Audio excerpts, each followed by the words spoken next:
Bhagavad Gita, second chapter, 50th verse.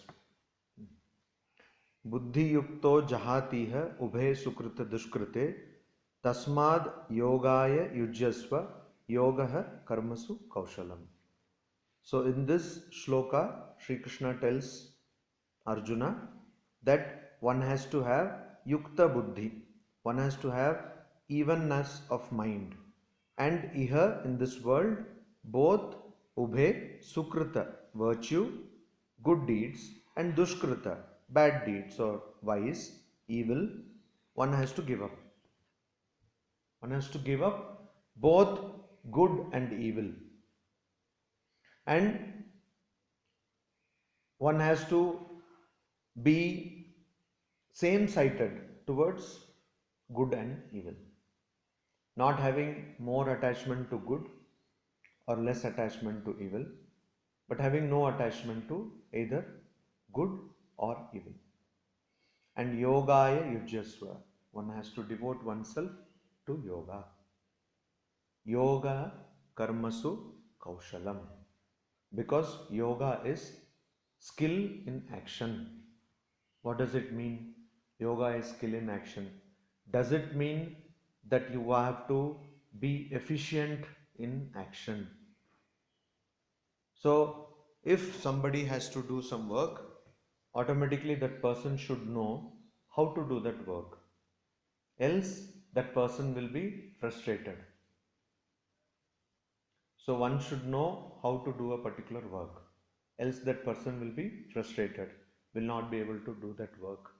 And so, that person will not get happiness and will not get peace.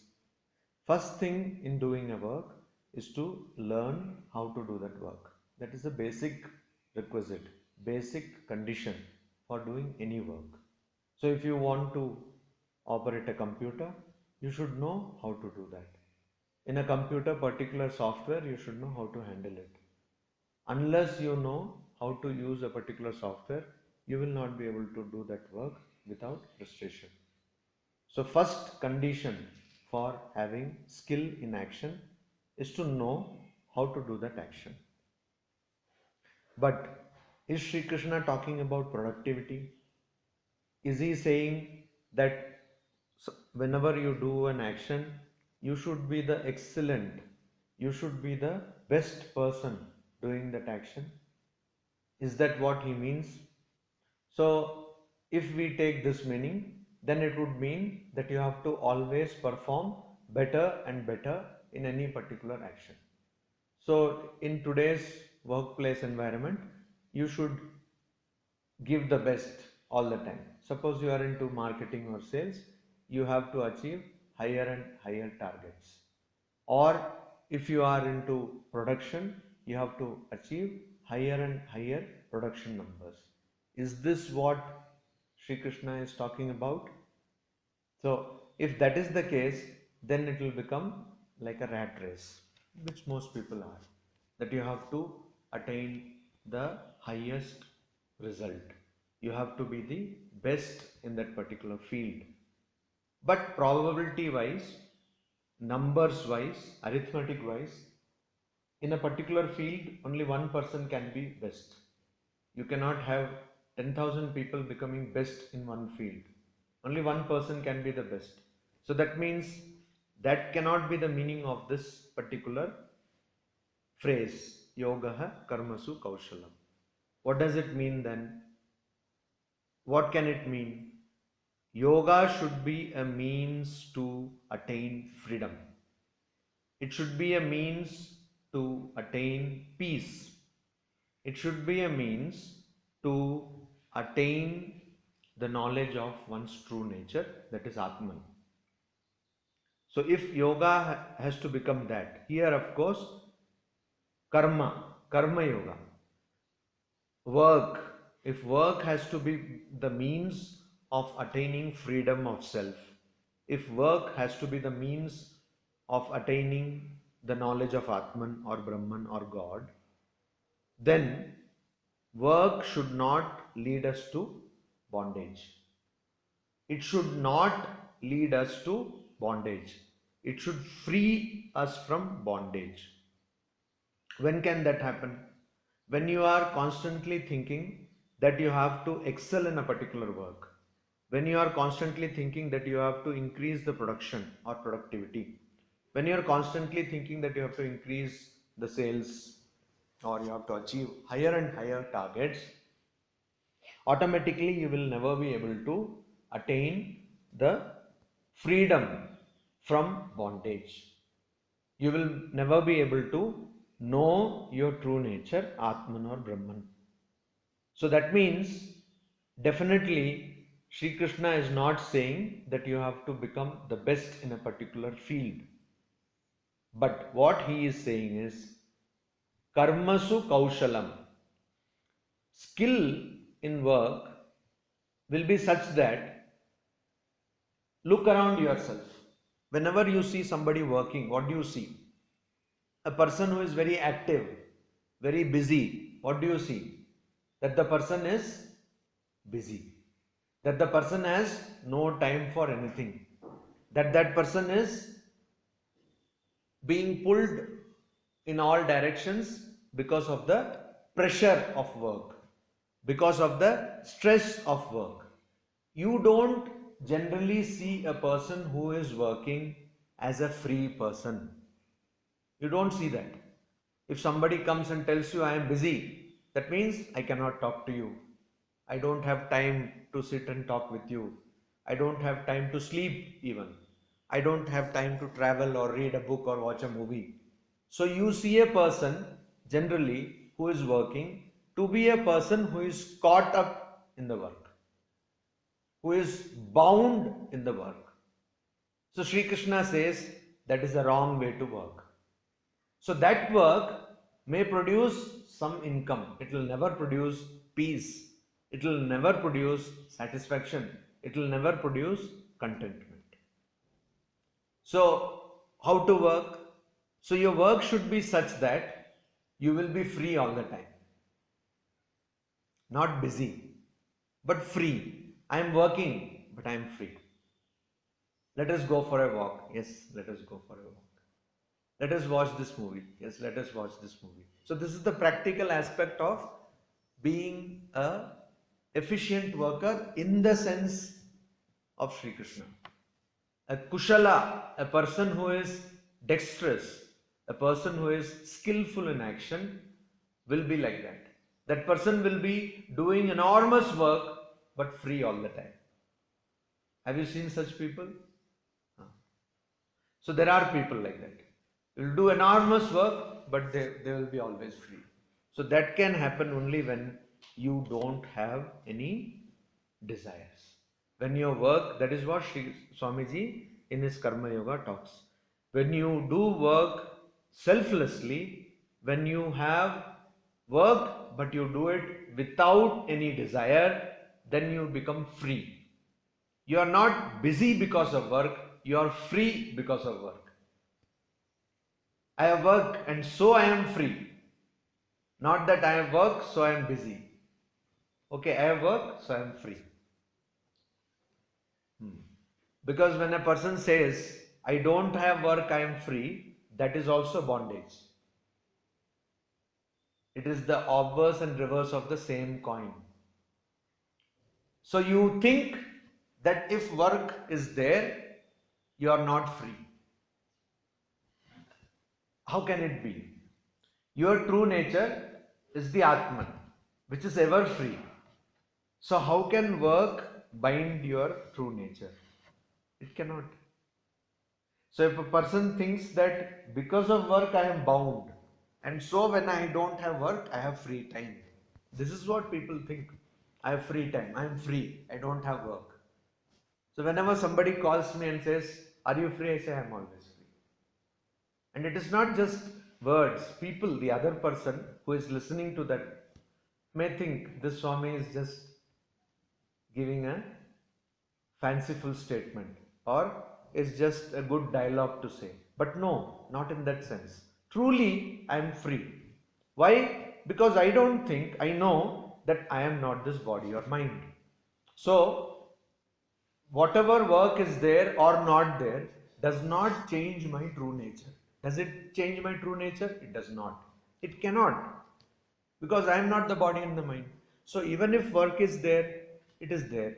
Even if it is not there, it's all right. So I am free all the time.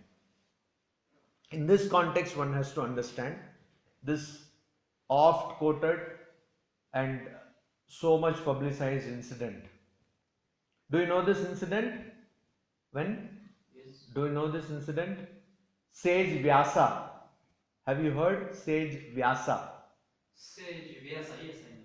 So he went to the Gopis. Gopi? Gopis. Krishna's Oh yes, Arjuna Go, devotee. Gopis. So he went to them and they gave him a big feast. Feast. Okay, feast. Food. Feast. So, and after eating that, he went to a river called Yamuna. And that was flowing in full tide. Full tide. T-I-D-E, tide. Yamuna was flowing. And he went there and he said that Yamuna, if I have not eaten anything, give me way. Make way for me. If I have not eaten anything, make way for me. And immediately Yamuna became two parts. And it made way. So the gopis also were there. They said, we fed you so much and you ate so much. And now Yamuna gave you way. And you said that if I have not eaten anything, give way. So Vyasa says that I ate, but I did not have the idea that I am eating. So the idea of doership, I am doing, is not there. So this idea that I am not the doer, I am not the enjoyer, has to be attained to become completely skillful in action. That means what? You do whatever action you want to do, or not want, you are asked to do, or you are in the circumstances doing, but that will not produce any effect. It will not bind you. It will not produce any karma phala. Every action we do produces a good or a bad effect because we think we are the doer or the enjoyer. But if you don't have that idea, then whatever action you will do will not bind you. In fact, it will lead you to moksha. It will lead you to liberation. How? Whatever existing store of karma phala or effect of actions are there, those effects of actions will get exhausted, and so you will become liberated. You will become liberated. So you may do a lot of work, you may be involved in so many things, but you will be completely detached. Completely detached. And it is very much possible. So this is the secret of work. Swamiji has a lecture, The Secret of Work. So the secret of work is what? That you should not be bound to the effects of work. You should not be bound to the work itself and also to the results of the work. You should not be attached to the work or the result of the work. That is the secret of work. If you can work like that, then your work will become a joy in itself. Working itself will become joy. Because you are not attached to the result and you are not attached to the work itself. Now, it is so simple, then why are people unable to practice it? You don't see people who say, I am free, even if working I am free. Do you see such people? People are always busy. Doing what? Nothing. So why is that you can't see such people? Why is that this is so rare? The first reason is, of course, desire. The first reason is desire, and the main reason or the foremost reason is desire, which leads to many other things. So desire leads to what? Desire leads to fear. If you want to, desire is of two types. Coming from the idea of doership, that I am doing this, I did this, I will do that, all these kinds of ideas of doership. And another is coming from the idea of enjoyership, that I enjoy this, I enjoyed that, I will enjoy that.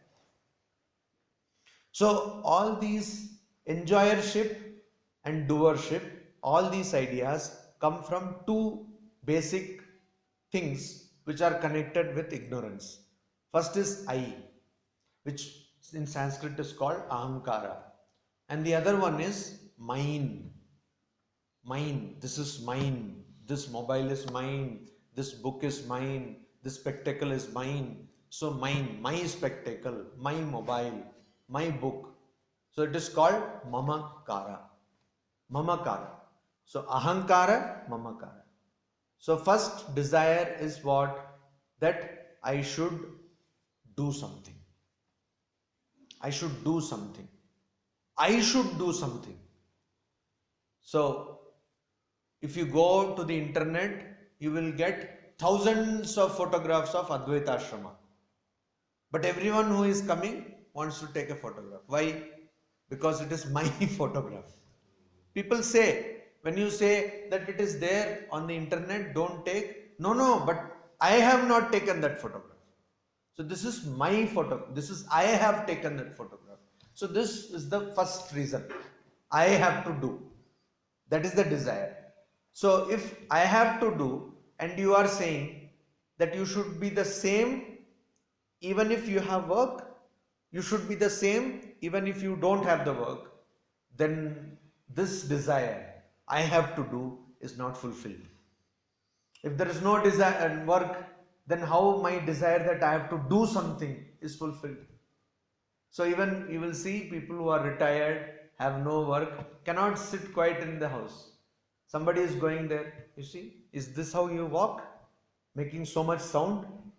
Walk silently.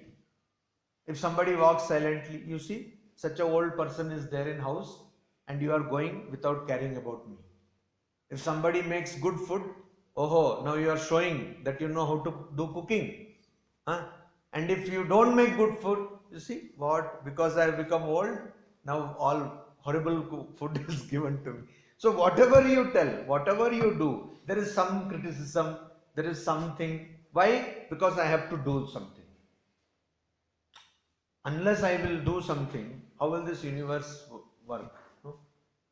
The entire functioning of the universe is dependent on my actions. Yeah, people say that. They say that, if we stop working, then the whole universe will come to a standstill. People do say that. And the next thing is, I want to experience something. I want to own something. I want to enjoy something. So these are the two. So if I don't do work, how will I get money? If I don't bother about results, how will I get something? If I don't get something, how can I enjoy? How can I be in a particular post? How will I get the reputation in society? How will people respect me? So this is all enjoyment, experience. So because you want to experience, you say, I have to do something. Or I should bother about the results. Suppose you are working in a company and you don't bother about the results, you just work. So you may say, if I do like that, my senior may tomorrow shift me from this department to some other department. Or may also say that now you are not performing, so we are firing you. We are removing you from the job. So what will I do? So the respect which I have got in society will go away. That is why people want to get attached to the results. So because one is attached to the results, we do most actions not for ourselves, but for comparing ourselves with others. We do most actions for what? Comparing ourselves with others. If the other person has a cheaper brand of car, I should have a costlier brand of car. If the other person has got a costly brand, luxury brand of a car, I should get more costly, more luxurious car. So that will lead to what? Nothing. This satisfaction that I am better than the others. But there are always some people who will be better than you. So this is the vicious cycle. Why does this happen? Because I want to experience.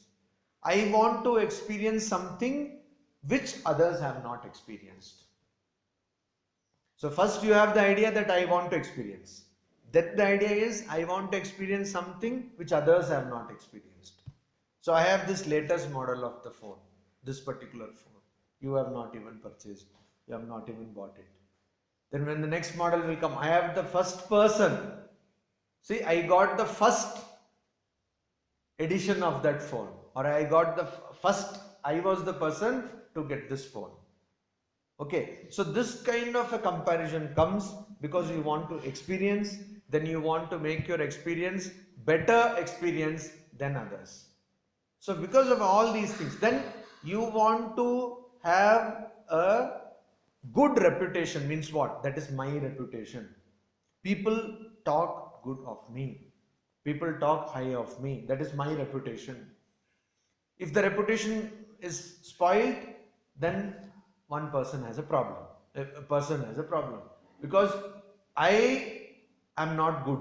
These people cannot digest. If somebody says you are a bad person, you are a good person, you are a wicked person, that people cannot digest. Why? Because I have to experience the reputation. So because of this reason also, you are attached to the result. Then there is another thing. Something which you are possessing, you want to retain it. It is not sufficient for a person that a person has something. Suppose somebody has a latest phone. That is not sufficient. You have to retain that phone. Suppose that phone is lost, no. That phone has to be there with you. Similarly, if you know somebody, that person should respect you, love you, respect you, adore you. Why? Because you want to retain that relationship. And that is also another problem.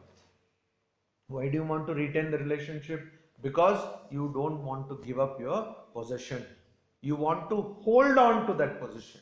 So possessing, you see, if a person has something and does not mind if that thing is lost or that thing is broken or is destroyed, or if a person is talking to somebody, does not mind if that somebody has a very wrong opinion of this person or a bad opinion of this person, or that relationship is destroyed, then there is no problem. In fact, that person will not also bother to possess something in the first place or someone in the first place. The problem arises when somebody has something but also wants to retain it, also wants to possess it. And that is why people cannot work without getting attached to work or without getting attached to the results of the work. Because it is not possible. If I am not attached to the work, then my reputation that I am so and so will be at stake. How can I say I am so and so if I don't do a work? How can I say, or how can I have the feeling I am the doer if I don't do a work? Similarly, if a person is not possessing something, if a person is not having something, then how can I say I am the experiencer? So people say that, you see, such and such person worked in such a big office, but what has he done? He has not even built a house. So generally honest people cannot build houses because the salary usually is so small that you cannot do all these things. So only corrupt people will have big houses. Generally, some people, they will save and they will face lot of hardship and build great houses, or their salaries will be great. But in general, people who are honest will have less money, of course, compared to a dishonest person. So at the end of the day, they will say, oh, this person was a district magistrate, he was in IAS. But you see, there are so many people like that. That what has he made? He has not made anything. This person had no money, etc. So why does it prick a person when people say so? If people are saying, let them say. Why does it bother this person? It bothers this person because that person wants to experience or possess things. Enjoyership. I want to enjoy. So it is not enough if I have a salary, if I have a place to stay, or if I have food and clothing. It is not enough. I should own a house. Many people say that nowadays owning a house, even in a country like India, is a stupid decision. Buying a house, etc., is a wrong decision because renting is better. Yes, renting is financially renting is much better. Why? Because if you own a house, a better house, a big house, you will have to give so much of no, you will have to give so much, you will incur a loan, and then you will have to give the EMI, etc., etc. So that is a big problem. But still people go out of the way to own a house and own some land. Why? Because this idea that I have to possess something, I have to own something, I have to experience something. There is no utility wise also, there is not much big difference, but they do that. They do that. So that is why this kind of people, which is almost all majority, they cannot not be attached to the results of action. So why somebody is attached to the results of action? This is the reason. So you want to, results of an action give you an identity. Because a person's identity is fixed on what one does and what one enjoys or experiences. Which is wrong. Which is wrong. Of course it is wrong. Of course it is wrong. So this identity fixation on these two things leads to the idea that I have to be attached to work, or I have to be attached to the results of work. But Sri Krishna says that you don't need to. And why Sri Krishna is so important? Because he practiced it in his life. He is the living example, or is the best example of selflessness in action. For example, he is the director of the entire Mahabharata war, but he has no role in that. He is just a charioteer. He is not even using any arms, but he is directing single-handedly and very influentially the whole war, but he has no role in that. And after the winning of the war also, he has got nothing to gain out of that war. Okay. In fact, he has given his army, etc., which all of it is destroyed because of the war. So, and in Mahabharata we see, or in Bhagavata also we see, that the whole Yadava dynasty of his own dynasty is destroyed. It has become without any trace, but he has no problem with that. So why? Because he has no problem with work and he has no problem with the results of work. So we work not to exhaust our karma, but we work to increase our karma. And that is a wrong kind of working. So all work should be in such manner that you exhaust your karma. Karma means the effect of whatever you have done in the past. But we don't work like that. We work in a manner that more karma is incurred. So if you take the case of a machine which is producing more but consuming less than what it produces is the good machine, right? And there is less of wear and tear. But here what is happening? We are having some suffering in terms of karma phala, and we are only increasing it by working. So skillful in that sense, that you have to be skillful that by working, your karma phala or the load of the results of actions will be reduced. Who is a good doctor? Who treats you in such a manner that your physical suffering is reduced. So that is a skillful doctor. But we are not skillful actors, or we are not skillful doers. Why? Because we work in such a manner which increases the effect of our karma or work, increases the result or the bondage created by work. So Bhakti Yoga, the goal of Bhakti Yoga is supreme bhakti. The goal of Raja Yoga is complete cessation of or stopping of thoughts in the mind. The goal of Jnana Yoga is highest jnana or highest knowledge of Brahman. But the goal of Karma Yoga is not lot of work. The goal of Karma Yoga is not doing lots and lots of work. The goal of Karma Yoga is to go beyond work. Go beyond work. And that can be done only when we don't attach ourselves to these two ideas, that I am the doer and I am the enjoyer. If you don't do that, automatically you will not be bothered about what others think of you. You will not be bothered about how much you possess, how many things you have. You will not be bothered about what you are. Means in terms of social status, you will not be bothered about those things. So in that case, you will be happy and free, irrespective of whether you have work or you don't have work. So this is the idea of yoga karmasu kaushalam. Yoga is dexterity or skillfulness in action. Om Shanti Shanti Shanti. Hari Om Tat Sat.